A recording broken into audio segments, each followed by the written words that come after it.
Hi, everyone. Thank you for coming back and joining us for what I hope will be an engaging and enlightening learning experience. We're going to be talking today about membership. Now, maybe the first thing you think of when we come to membership are the sort of the stats and the quantitative and how many postcards we send. Today, although those are necessary elements to a membership campaign, we're going to be talking about something a little bit bigger and broader, about membership retention itself. But how do we build value? How do we get engagement? How do we then seed loyalty, which ultimately will lead, I'm guessing, to the outcomes that you want to see from the membership strategies that you employ. My name's Lowell. I'll introduce myself. I thought I would tell you a few places that I belong, since this is a membership webinar. So first is I'm a member of the American Society of Association Executives, the professional organization for association executives. So my membership there, right, how I feel like I belong is actually through volunteerism to some extent. The Certified Association Executive, the credential for our industry, I'm currently chair of the overseeing commission. And it's one of the ways that I feel I affiliate with the organization. I have my own company where I facilitate strategic visioning and planning, amongst other topics. And so I also belong to the International Association of Facilitators, where I've earned a credential, a certified professional facilitator. And so that belonging is from a place of learning, right, from a place of growth and looking for a mentor. I also I am a mentor in a diversity executive leadership program, or DELT, where I have a mentee that is the CEO of a small association down in Florida. She is smarter than I am, but tolerates me, as I like to say. But there, I feel like I belong because of what I can give, because of mentorship. I watched my dad give blood growing up, and so I am a platelet donor as well as a solicitor for the American Red Cross. And there, I feel like I belong to the organization, though there's perhaps no dues structure. Instead, it's donation platelet sites, your dues per se. It's a personal interest. There's the Cystic Fibrosis Foundation. Each year they run a brewer's ball. I help them pick their beer. And there, although I'm doing it for a really good cause, it makes me feel like I belong to that organization. And last but not least, the last organization per se would be the American Homebrewers Association. I've actually never brewed in my life. I lived in New York City, I lived in Washington, D.C., not big spaces. But I do have a love and passion for craft beer. I have certification, first level of it. And this is the only membership card I actually carry in my pocket outside of Sam's Club, because you actually can get discounts at breweries with this in terms of when you want to try beer. So each of these, for instance, are places that I belong, that I feel like I belong, that where I have membership. But the reason I feel like I belong differs. It's not always the same. And then, of course, this is what I got going on at home. The guys, Lewis, the small ones are Juniper and Maple. Membership there acts a higher amount, if you will, to pay, but much more meaningful. And so if we are going to talk about membership today, right, we're going to talk about this concept that membership is more than a transaction, it's a relationship. I first would encourage, if you're watching this back in your office, for you to start the conversation by talking about where are some places that you actually belong and why do you belong to them. And I would encourage for the moment, if anyone wants to share in the chat box, I'll flip back over. What is one place you belong? And what made you want to join there? What is it about it that made you feel like being a part of it was important? Or what do you get out of the experience that crafts belonging? I'm going to guess that if and when anyone shares, that what crafts the feeling of belonging is not going to be the PDF you receive about the benefits. It's not going to be just how many long list of discounts you can get. That feeling of belonging is going to be something deeper. The feeling of belonging may be about the mission and vision of the company, the organization, or the feeling of belonging may be about the people that you belong alongside, who are your partners along the journey. So if we're going to talk about membership, let's start from a place of value, because this can mean many different things to many different people. For the purpose of our time together today, value means the worth with which someone ascribes a program, a product, a service, a thing for which they are willing to expend resources. Those resources could be money, those could be time, could be their thought leadership, right? And so ideally, someone's going to belong because they find value in what you create. Now, if I'm going to skip to the end, If the ideal is that we are creating successful value, this is it, right? These are the 3 keys and 3 steps. If you walk away with nothing else from our time together today, it's to do these 3 things to actually create successful value. And so number 1 is that you want to create the right solutions to the right problems.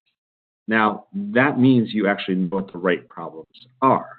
The right problems are influenced by a number of factors. First, do you know whose problems you're trying to solve?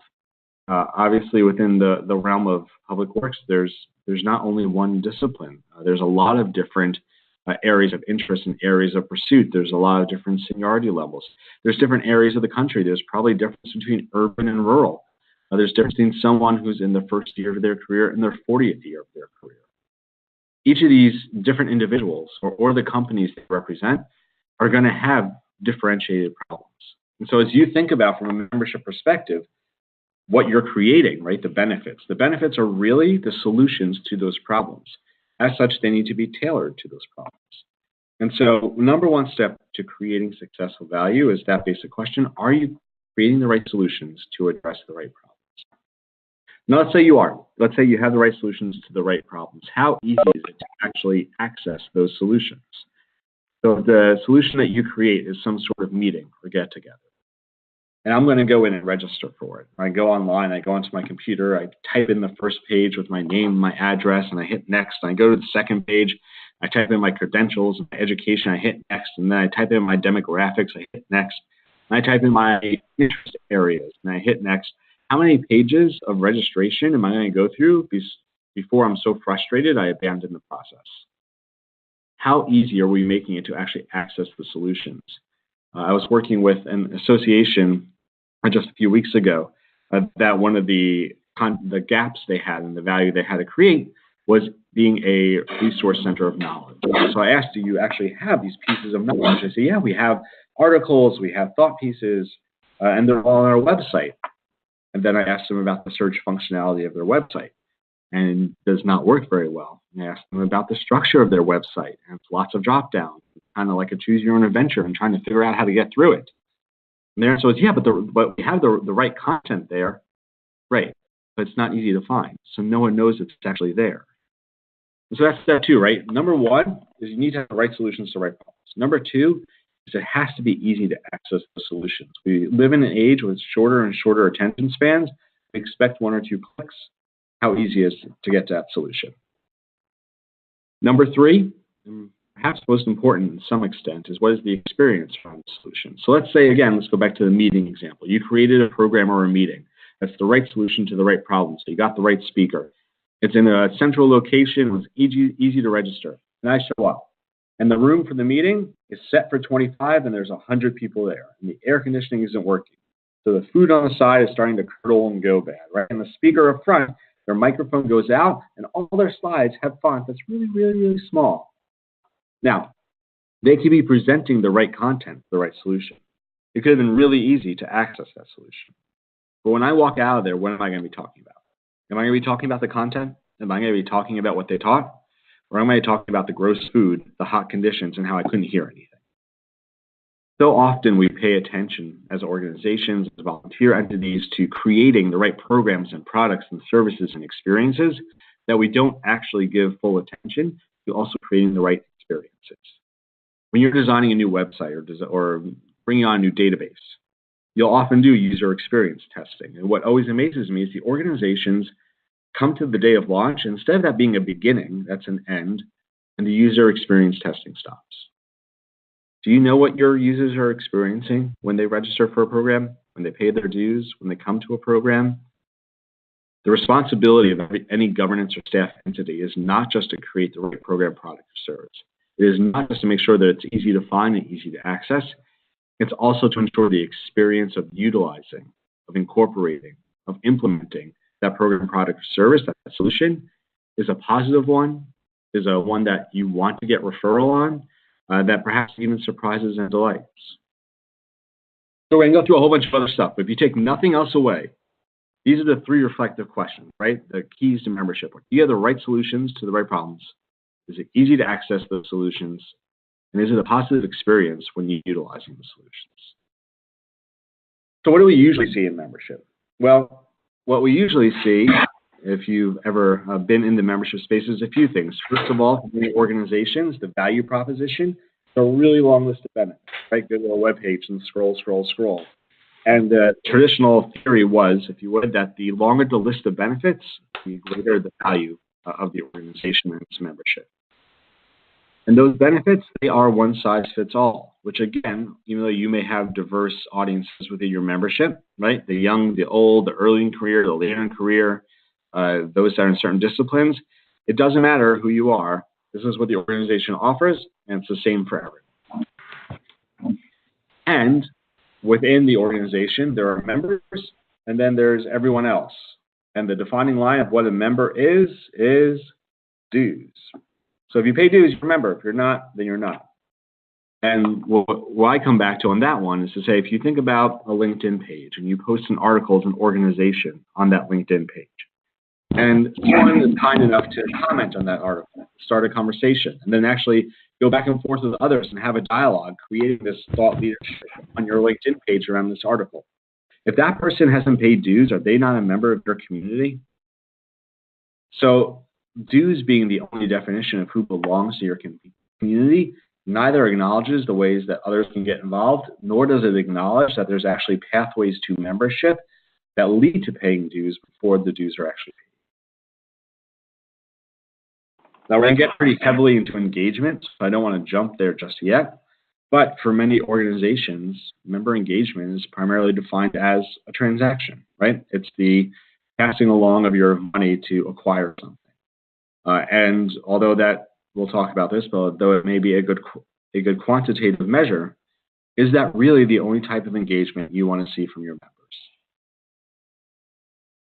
And in the traditional model, last but not least, member retention, organizations will often define this as a series of invoices and communications, right? So 3 months out from expiration, the first email goes, and then the first letter, and then the phone call, and then the second email, then the postcard, then the other phone call, then the letter says you're about to expire, and then the email that says, hey, you've expired, but you really didn't expire because you're in this thing called grace period, so we'll still keep you on for a little while longer. And then another email, a letter, and a final email that says, no, for real, we're kicking you out this time. And then 3 months later, we had the message that goes out saying, hey, we want you back.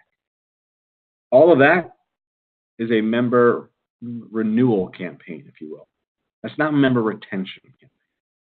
And so as we think about these elements, right, of a membership model, of that which hopefully makes someone not only pay dues, but feel like they belong and to have a desire to engage with your organization, what elements of this do you still see in your own organization?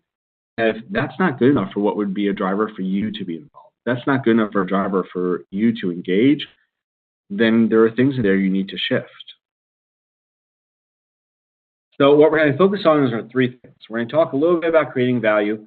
We're going to talk deeply about what do we mean by creating engagement. And last but not least, we're going to talk about what it means in terms of actually garnering loyalty. And if we have time, we're going to look at an external example of how some of this is being done. So within the realm of membership theory, if you will, there's a changing verbiage of membership. Originally, membership was a list of benefits, right? The PDF you got, the web page you got. Membership professionals wised up. It's not just about the list of benefits. It's actually the value behind the benefits, the impact that those benefits can make. And so what we actually need to be talking about in membership space is a value proposition. Well, that continued to evolve, and a universal value proposition, one size fits all, has become a varied one or a unique value proposition. That not every audience needs the same things, and so how do we account for that? And so that's actually where I want us to start, is that if we're going to get the right solutions for the right problems, then we need to go through a step-by-step process to do that. And so I'm going to suggest what I call a core audience matrix. And so this is how you do it. I'm going to give you a step-by-step. I'll say for every group I work with, where we're doing strategic visioning or strategy work, this is one of the main exercises we do. And it completely correlates to membership because this then focuses membership's efforts on who they're trying to get involved on, who they're focusing the benefits and value that they're developing. So the first thing you should do is you should gather your leadership together. Lunch, dinner, happy hour, get them together and have them first list out every single audience in your organization's universe.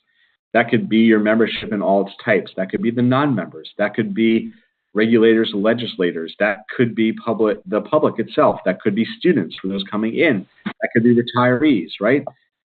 Think about all the different audiences that in some way are correlated or have a relationship with your organization. Competitors, cooperators, other organizations. That comprehensive list serves a few purposes. Number one, that is a really good strategy tool to use as each new board of directors rolls on.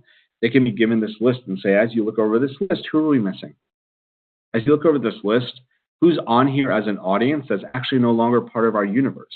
So it gives them voice into the strategy of the organization, even though they may not have been in your strategy session. More importantly for us today, a comprehensive list, right? A list of universal audiences in your organization allows your leadership to then do its important job, which is to say we can serve anyone, but not everyone. So if we think about for our organization what success looks like 3 years from now, 5 years from now, however long it is, right? You know where you're headed. Who do we have to serve first and foremost for the next 12 months to get to that 3-year point, get to that 5-year point?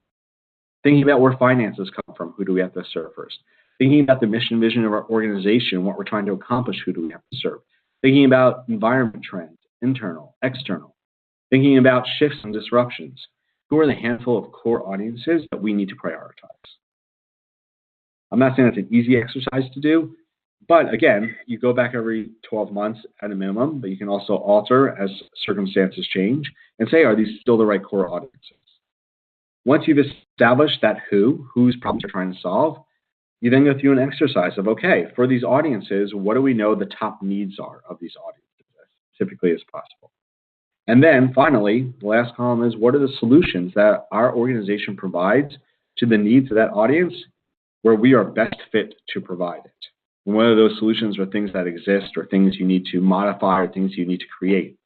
So if you have an early career professional that wants to rise in the management ranks, right? They may be, one of their needs may be to gain leadership experience. Well, is your organization really going to produce a better leadership book than the millions that currently exist on Amazon? I'm guessing probably not. Can your organization tap into the depth of thought leaders and industry leaders that you have affiliated to perhaps start a mentorship program to come up with some career tracking for that person, that younger person to learn from? Yeah, that's a core strength of yours, right? So how does the solution speak to your strengths, answering the needs of the audiences you've prioritized? And frankly, that list of solutions, that is the value proposition. That is the value proposition for that audience. That is the right solutions for the right problems. Now, that is an ongoing process. It shouldn't assume that just because your leadership is around the table, that they know everything about the audiences. And so you may want a task force to do some focus groups, to do some interviews, to discover more. If someone just dialed in, if you could please mute, that would be great. But essentially, if you identify the audiences and you know the solutions to their needs, you're creating right value.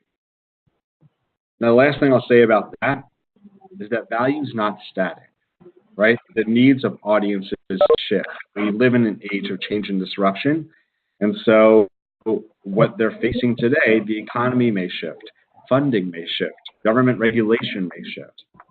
And so one of the things that I would encourage for you to reflect upon as an organization is how are you building a mastery of listening skills?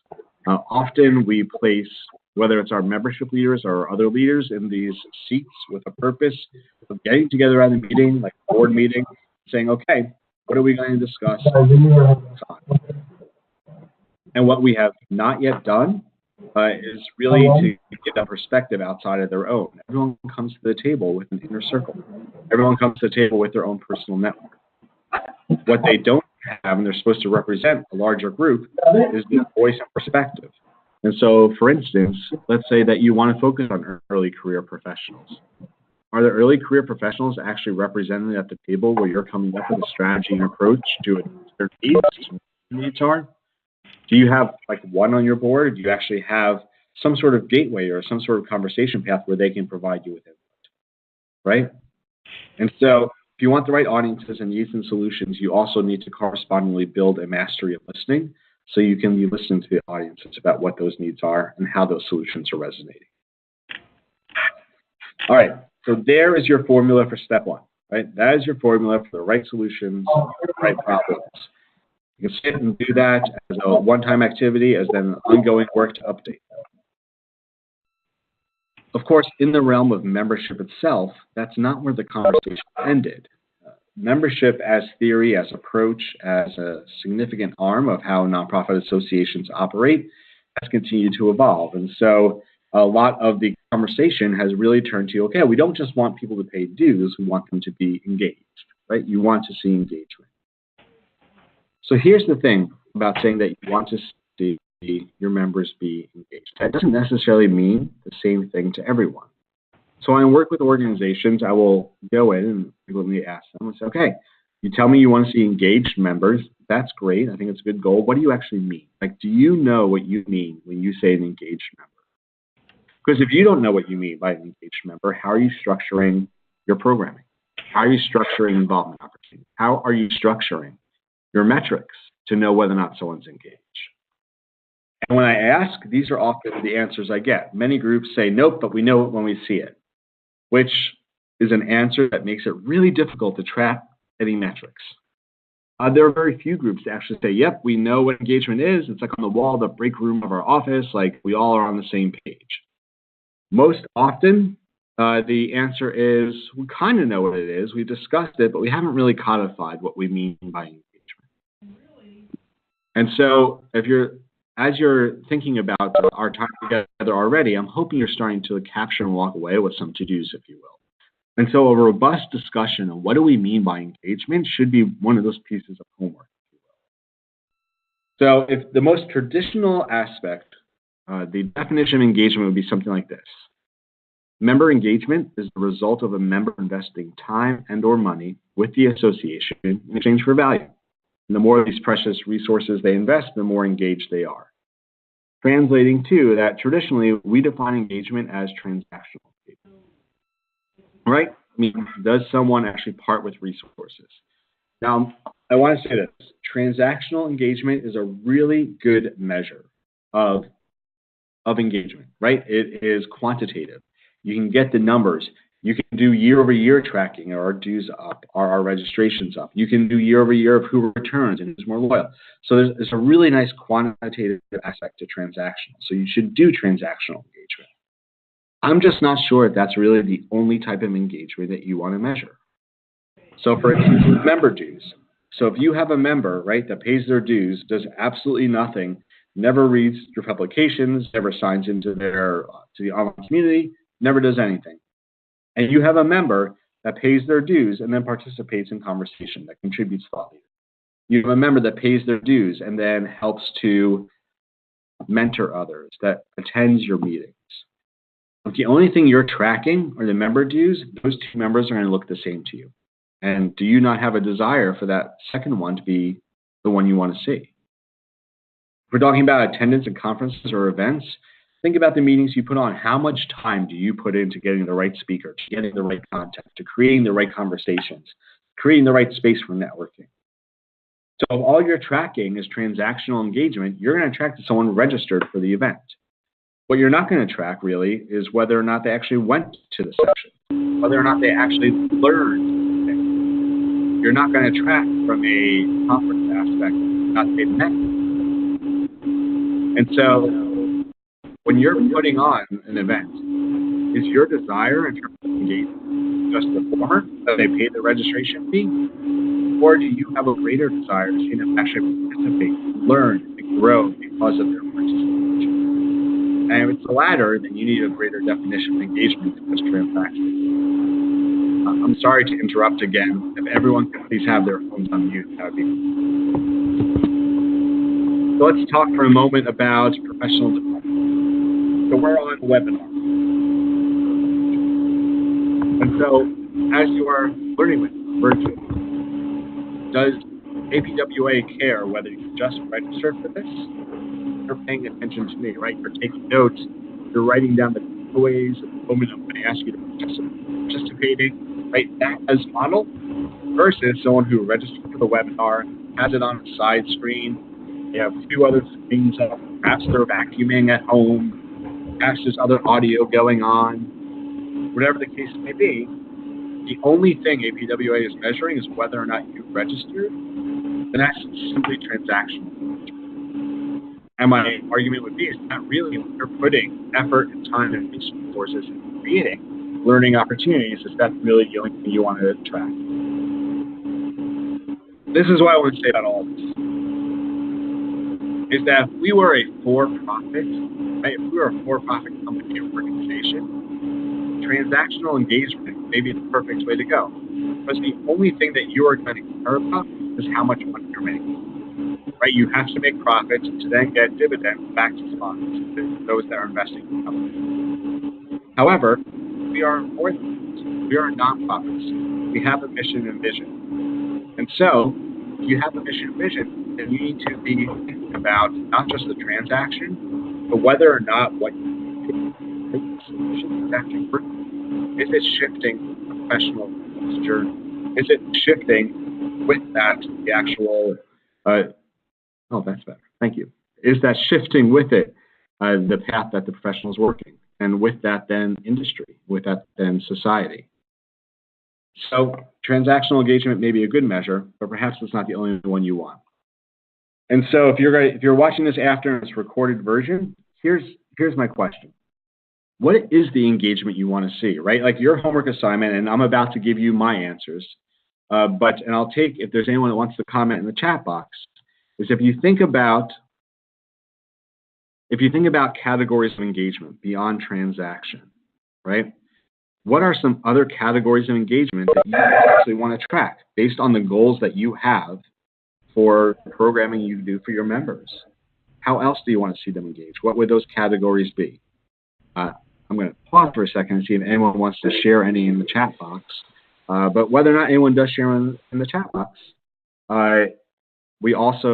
this is a good moment if you're listening at home to pause and have this conversation with those in your staff or those that are volunteers with you. Right? The numbers, right? Bodies at the events we host. That is definitely, one of those counts that we want to see.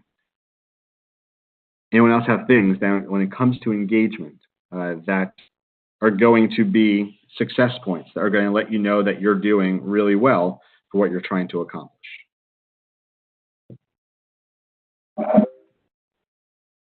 Survey responses. Excellent. So feedback afterwards, right? Growth in monthly membership. Oh, volunteerism. You guys are getting good. That's great. Sponsorship. So how are those that are not members, but are those that are going to be paying for participation also get involved? Excellent. Okay, so let's say you have your bullet point list.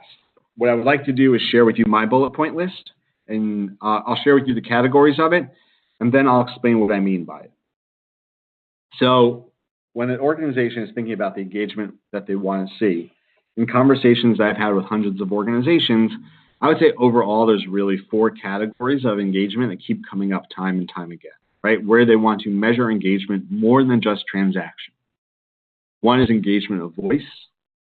Second is engagement of interaction or contribution, which is also volunteerism. So that props to Skylar. Well done. One is engagement of connection, right? Who they have met, who they have gotten to know. And also engagement of loyalty.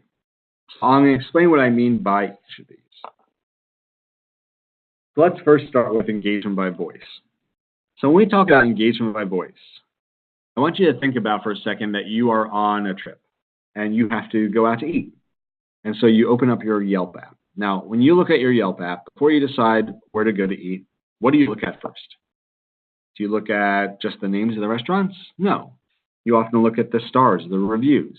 If you're going to buy something online and you go to Amazon, before you buy the product, what do you look at first? You look at the stars and the reviews. And in this day and age, it is the voice of the stranger we believe, right? These people that you've never met, that you will never meet, are actually almost determining who you're putting in your body, what items you're bringing into your home, more than the people cooking the food or making the products. And that's how we operate today. Today, we operate in a place where we are looking for those who are going through experiences to who we can trust with what we will experience. And when it comes to, for instance, large item purchases, like if you're going to buy a new car, my guess is you go on Facebook and say, Facebook Hive Mind, what car have you bought lately? And you are going to believe the person you went to second grade with more than, even though it was decades ago or years ago, maybe months ago, hopefully this years ago, but you're going to believe them more than you're going to believe the person who made the car or the car dealer trying to actually sell you the car. So we know this is how we operate, that it is essential that the voice of experience is what drives us to then spend our own resources on similar experiences. So if we know that is true today, why are we not focusing on wanting to see engagement of voice from those who are participating in our programs, our products, our solutions to actually share the experience they're having? That is going to be their powerful voice that will then encourage others to get involved. And so if you indeed want to see an engagement by voice, you have to actually ask for engagement by voice. It doesn't happen magically. And so at meetings or conferences, where are you asking for voice? And so someone on here said, Ashley said survey responses, which absolutely, as well as Doug, right? Attendees that come up and speak with us after the event, the feedback. So that's a great place to, after the fact, get engagement.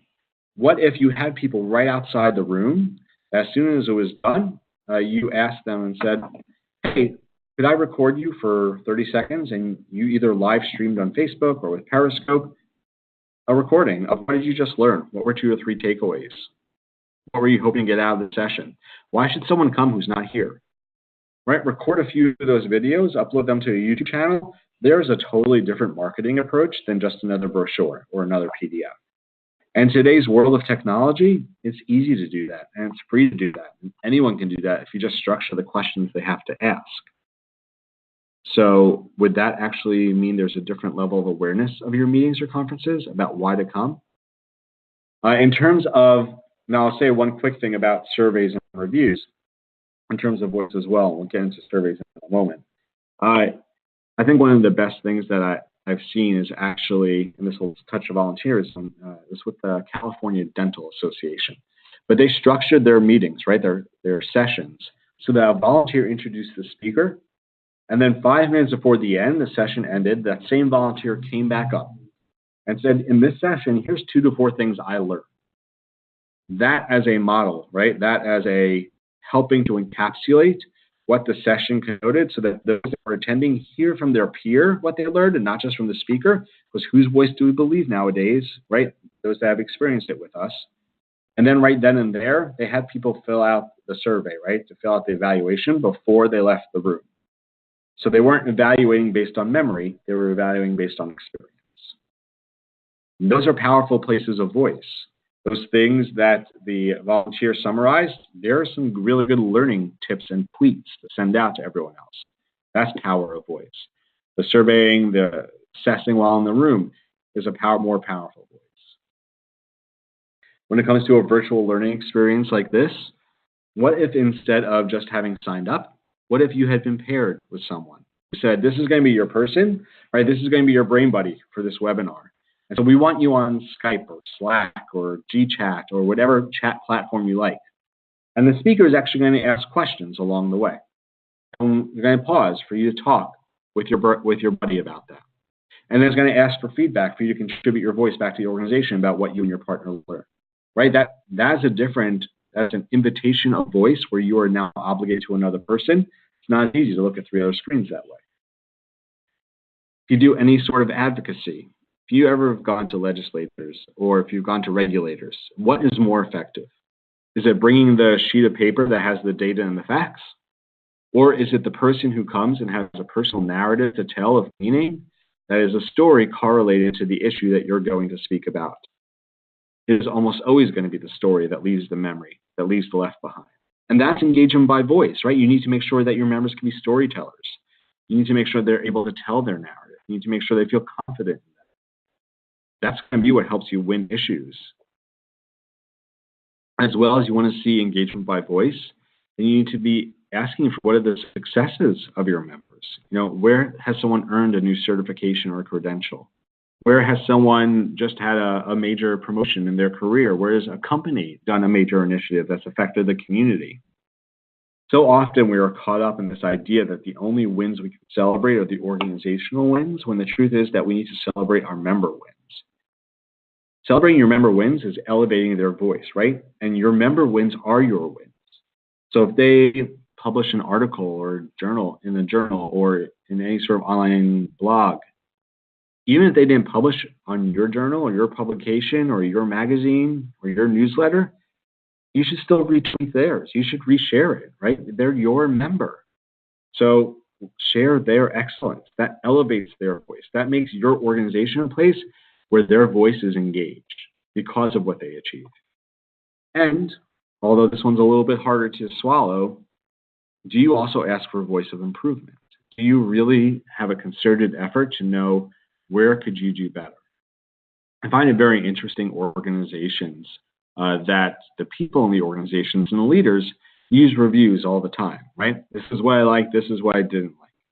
But when the idea comes to an organization itself actually having some sort of review platform, there's this fear that if we have a review platform that's of a public nature about what we do, there's going to be negative things posted about what we do, either about the experience or that someone didn't enjoy something or it didn't meet the mark. And what's interesting about that for me is that, number one, do you think they're not saying it anyway? And number two, by not having a place that they are saying it, you don't have a chance to learn from it or respond from it.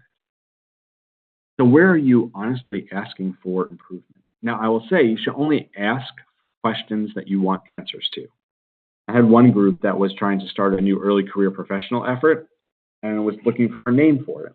And so they sent a question out to their early career professionals. What should we name this group? And it came out afterwards that they had already chosen the name before they sent the question out. And so it was really just like a campaign to get people involved, but the answers were meaningless. Needless to say, that did not go over well. So if you're going to ask for improvement suggestions, then you need to be tied to the fact that you're going to get them. But think about it from a membership context, right? If 6 months if in the year life cycle of membership, if you got a 6-month message that said, can you please fill out this 3-question, no more than 5-minute survey? And the 3 questions you sent to every member at the 6-month mark was, where's our organization knocking it out of the park? Where are we coming up short? What's one thing we could do in the next 6 months that would make a difference? Just those 3 brief questions, you actually show that you listen to them. If you actually fix that problem, right, is that member more likely to stay?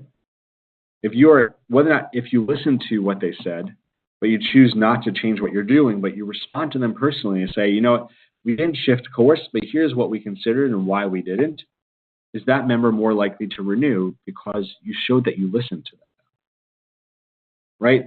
If you don't ask for the voice, if you don't ask for the perspective, how are you going to get it?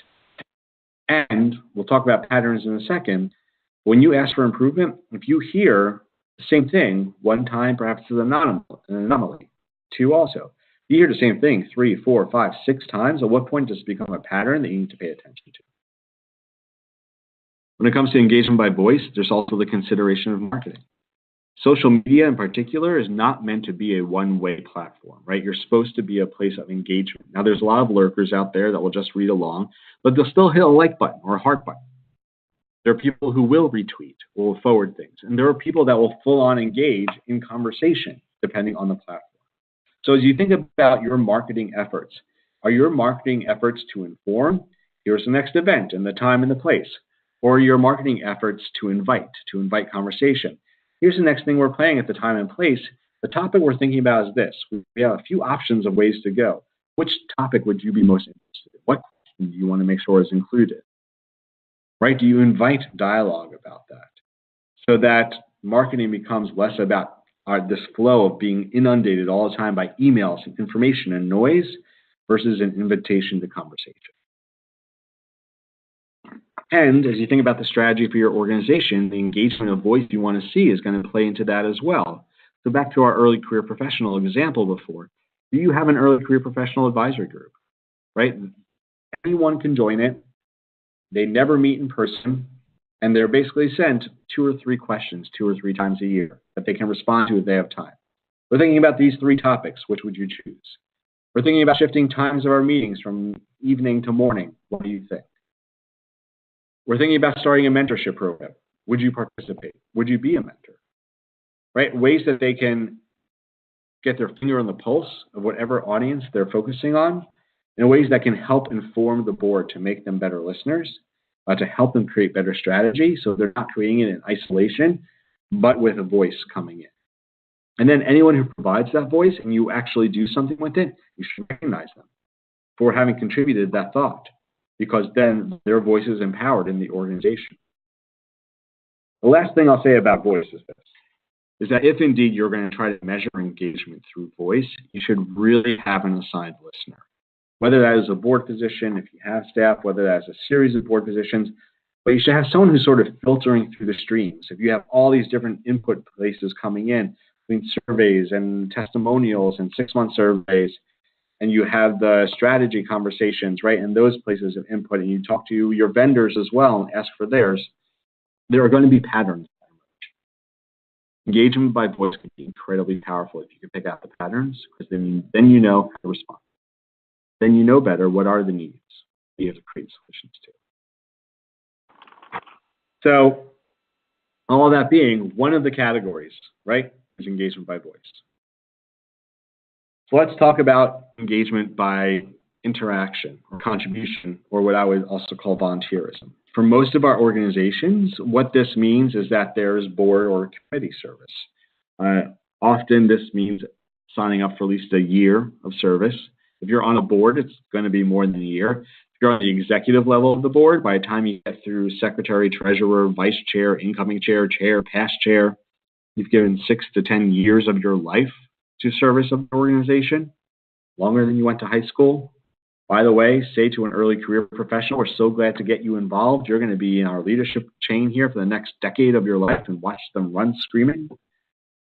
So if we actually want to see interactivity, contribution as engagement, that we have to create some different paths of that. The ASE Foundation with Mariner Management did an interesting study on volunteerism recently. There's a lot of good stats in there, but I just want to pick out 2 for you. One is that it demonstrated that anyone who in some way contributed, right, like got involved, small way, it doesn't have to be year-long, it could be a single act of service to the organization, was 65% more likely to renew their dues. 65% more likely to renew their membership.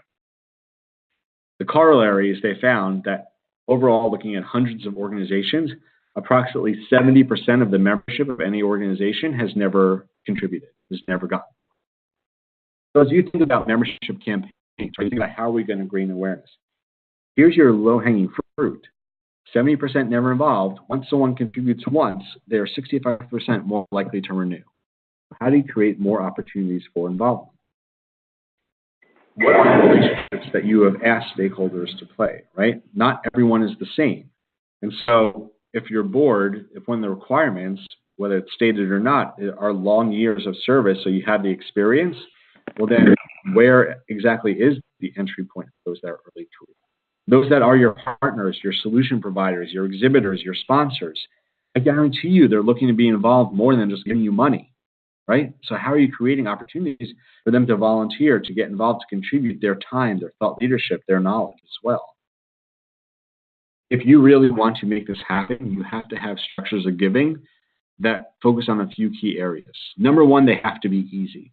My favorite example of this is that at every event you have a name tag, right? And the purpose of a name tag is a tag to demonstrate your name, which, not being in the room, may sound a little silly, but the next time that you're in a room, I want you to look 2 tables over and tell me if you can see the name of the person sitting 2 tables over. My guess is that you can. Even if somehow you can see the name, you're definitely not going to be able to see the stuff that's underneath, like where they're from or what company they're with, because it's in a font so small that if you're actually close enough to them to see what it is, do you really want to be in their personal space like that? Not so sure. The purpose of a name tag is to help you get to know someone's name. And so what if instead, like, we turned those into opportunities for connection, for meeting, which we'll also get to in the next section. But knowing that name tags are ubiquitous at every event we have, what if the table where you have the name tags, where everyone has, the first time someone came up that was a first timer at your event, you said, hey, you mind getting behind the table and helping us hand out name tags? We're short a volunteer today, right? That person, doesn't matter how experienced they are, doesn't matter what stage of career, they can get behind the table, hand out name tags, meet every single person at the event. They're going to give no more time than they would have anyway. You could recognize them at the end to the entire group. And then at the end of that, if you said, by any chance, are you willing to help us out a program or two for now? We have this small opportunity. Are they more likely to say yes? Yeah, that was a really easy give. They were there anyway. It didn't take more of their time. They got to meet people. They got to help. 65% more likely because of it. But if you don't structure those types of opportunities, then how are you going to see engagement by giving? Right? How do you make them targeted by stakeholder so that those that are more senior have a chance to give their knowledge back in a meaningful way? One population we frequently don't think about are those retiring. We know that there are over 10,000 people that are able to retire every day, like the silver tsunami happening. It's not just who's coming in, it's who's going out. And if you think about those that you want involved with your organization, you want people that have time and talent and treasure and money to give. The people who have all that are the ones that are retiring, who have been built up because of their involvement with your organization industry. So how are you actually structuring involvement opportunities that speak to who they are and where they are? How do you ask people to get involved? So are you asking by sending out a blast call for volunteers? Or at any of your events, does your board of directors walk around with 6 to 7 micro-volunteering opportunities in their back pocket? So as they speak to a member, they hear of an interest area, they can say, oh, we have a task force on that. You should get involved. What is the difference between a board member coming up to you personally and asking you to get involved and getting back at home this blank email saying, hey, volunteer for our organization? And how well do you do recognition? When it comes to volunteerism, contribution, if you walk away with nothing else, it is going to be how well you recognize the people who give you their time, that give you their effort, and others are going to see how they're treated and want to get involved as well. So the whole membership committee stand up, round of applause, sit down, it's not enough. Neither recognizes the person nor the work they do. So how can you structure ways of recognition? These pieces all together actually can create a giving culture where it's the norm, right? Membership is a relationship. It's not just about what you get, it's about what you give. And so it becomes a norm of culture that everyone in some way contributes. And then you can start to correlate that to when they feel most connected to the organization. So for many, they'll feel most connected to the organization when they are in person, learning, connecting, networking, creating with their peers. Yet when do we most often ask people to contribute? When they are back at home, sitting at their jobs. Well, if they're most connected to your organization when they're in person, why aren't we asking them to volunteer or to contribute when they're there, feeling that point of highest value? I would encourage you to think about like this idea of contribution and volunteerism in the broadest terms. If you tweet something as an organization, you post a picture and someone likes it or retweets it, that's volunteering. They use their personal worth to then share it with their network. So broaden your own definition of what that may be.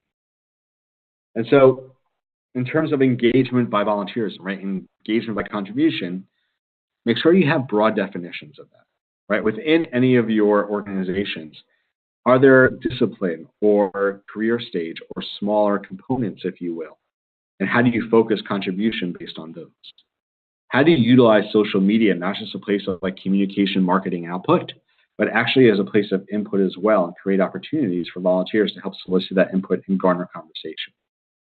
How do you actually look at who's involved with other corollary organizations in the area where you could have cross-volunteer opportunities?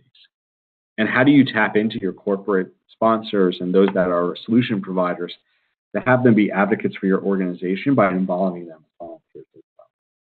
These are all places to have meaningful conversation.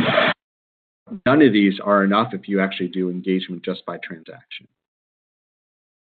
I've seen this referred to as creating the 15-minute volunteer as a start. I love that, Doug. The micro-volunteering premise behind that is perfect. The idea of being bite-sized, right? Here's what I'll say to wrap this section. Not everyone's going to be board chair. We're not all going to reach that point, right? The goal isn't that. The goal is on the other end, is to widen the funnel of who's getting involved with our organization so that there are these small, micro-tailored opportunities so that anyone can contribute in some meaningful way, where they want to continue to contribute, where they feel like that the organization isn't creating things for them, but creating things with them. Let's talk for a moment about engagement by connection. So how do you actually help your members connect? We know that meaningful networking through indirect organizational engagement is a top reason for retention.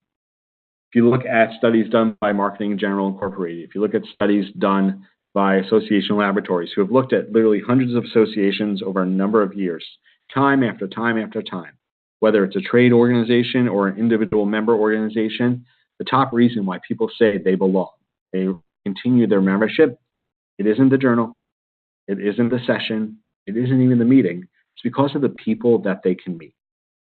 The power of building your network. Now, I want to acknowledge that networking is one of those terms that if you say to someone, say, hey, let's go to a networking reception, you can almost see the bile rise to their mouth, right? But at the same time, we also know that it is a powerful driver of belonging.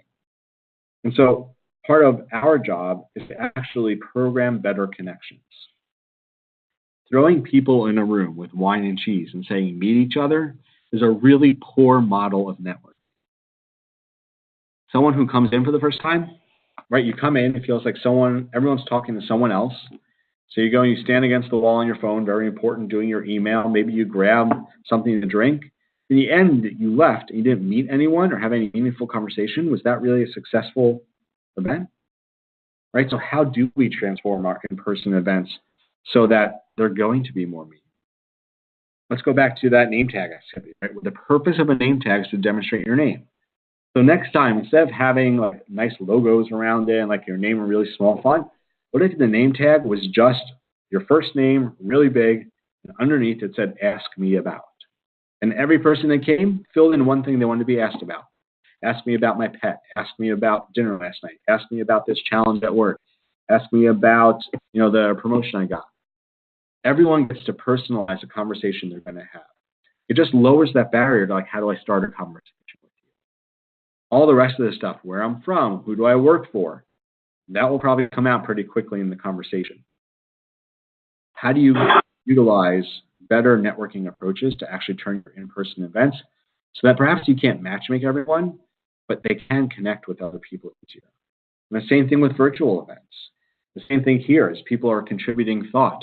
If you are matched up beforehand, would that give you a learning partner? If you had the learning partner, could I then assign you at the end to circle back with that learning partner in 3 weeks and say, from what you learned during our webinar, what have you actually applied? We know that when people are in career mode, like that's what they're focused on. So can you make connections based on that? Is it possible to structure time for either resume review or mock interviews or career coaching? If there's people that are senior in the field that can help others that are just entering the field to understand what a path looks like. And probably one of the most powerful things that you can do in terms of this is the next time that you run an event and you have people gathered at tables, then if you actually have them break out at the tables to one person to share a problem they're facing, and the rest of them help to then consult and solve that problem, that 5-10 minutes you give for that to happen, right? One person at a table share a problem, the other 5 or 10 people help them solve it. That's going to be more meaningful than any speaker you bring in, because they have formed a micro community of peers that are solution providers that understand their situation. What's important about this is that this idea of connection, of networking, is not the same for everyone. Early in your career, it's a little bit like business card relay. How many people can I meet? Once you get more established, you have a focus on your specific discipline, your specific area. You want to know who the thought leaders are and connect with them, who's walking that journey with you. Once you get to a more experienced place in your career, certainly many people form a kitchen cabinet. They're close compatriots that may go to the opening session for a little bit, but then you're going to bug out to go to dinner with your friends. If you're in job search mode, networking means something completely different. Then it's about who can help you get your job. So as you think about what connection opportunities you're providing, where you want to see engagement, if you're throwing people in a room with wine and cheese and saying meet each other, none of these are going to accomplish. You haven't tailored this to any of those. And so if you actually want to measure engagement by connection, first you have to agree on the engagement connections you intend.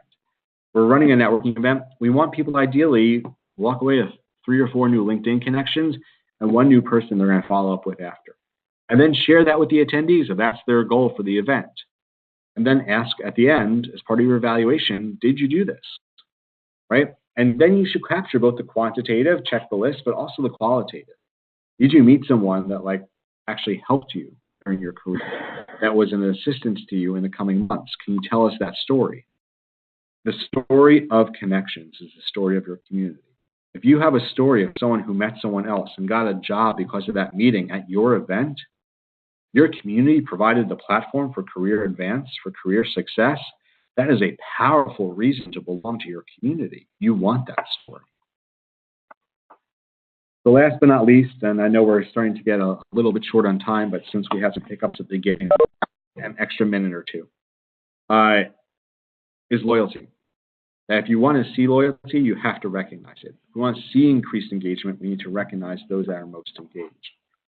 Elite can't be a bad word. Like when you get on a plane, you walk through first class. And that is in no small part because if you didn't walk through first class, you wouldn't know what you were missing. You may give them dirty looks, but you wouldn't know what you were missing. Actually, I assume that it is. And so as you think about what loyalty looks like at many conferences, you will see first-timer ribbons, right? Recognizing those that are new. As often do you see those that have been members for 10 years ribbons, or 15 years, or 20 years, a pin for those that are 25 years? Those that have been at your conference 5 or 10 times?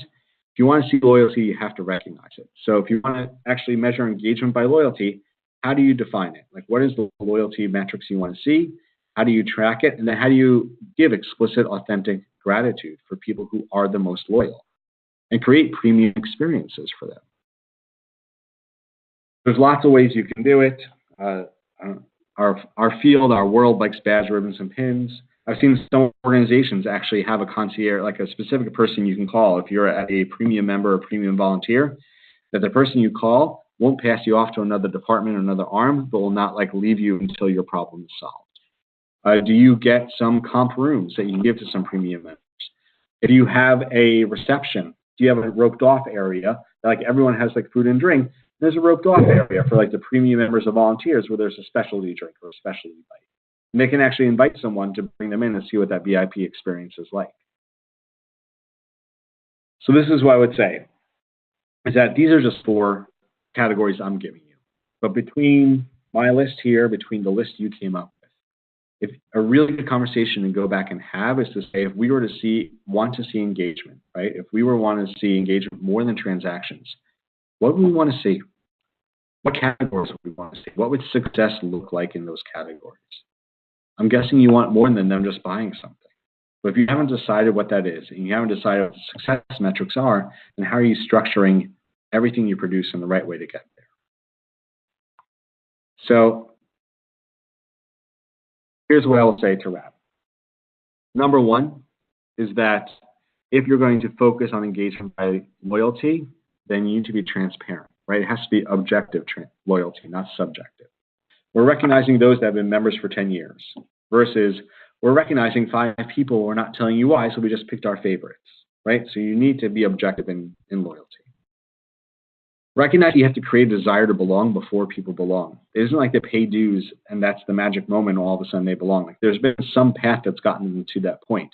Help build that path if you want more of them to walk it. It's a really good idea to give some sort of state of the union each year. This is from the Voice of Leadership, where we think we've been, where we know we are today, where we are trying to get to be a place of both inspiration but insight so that those can engage with you on that journey from a leadership perspective. Remember that your wins are your wins. So how do you help celebrate the member wins? You may not have to be matchmakers, but your goal isn't to just put wine and cheese in the room, it's to help members create relationships. If your community is a platform for meaningful relationships, people are going to feel like they belong and want to remain. Do not blast more email as the solution to everything. Communication in today's day and age needs to be two-way. It needs to be thoughtful about the platforms you're using and how often you're communicating. Recognize and reward loyalty. I know we are 6 minutes over, but we started about 5 minutes late, so I feel confident enough that it's okay. We went 6 minutes over for this part. But I am happy to take certainly any questions that are there at this point. And I'll just say, from a presenter point of view, I don't think that this is something you can take and run with everything. What I'm hoping for is as you go back and have a meaningful conversation about how we approach membership for our organization, that within this approach, as you think about how are we creating the right solutions to the right problems, how are we creating easy access to those, what do we mean by engagement, and how are we creating invitations and engagement in meaningful ways, that there are places for you to go back and start this conversation, right? To go back and say, what can we do first? What do we need to see if we're going to be a healthier organization, a meaningful organization, a more impactful organization that has a robust membership that feels like they belong to something greater than themselves. So I'll say presentation-wise, I think that covers our time. I don't see any questions in the box. So I will give a moment in case anyone has any questions. But if not, the slides may have gone away. Well, I'm happy to share them afterwards, but hopefully you saw most of them. Most of the slides are frankly prompts, anyway, more than actual long things for me to read. But I hope you still. Ashley or APWA team, anything from your end? Yes. Can you guys hear me? Yep. Great. If anybody has a question, you can definitely unmute your phone and ask it. You don't have to use the chat box. Otherwise, this recording will be available in about 2 weeks, and watch for it on the chapter leader resources. Are there any questions? All right. With that being said, thank you very much. Thank you, everyone. Have a wonderful day. Thanks. Bye.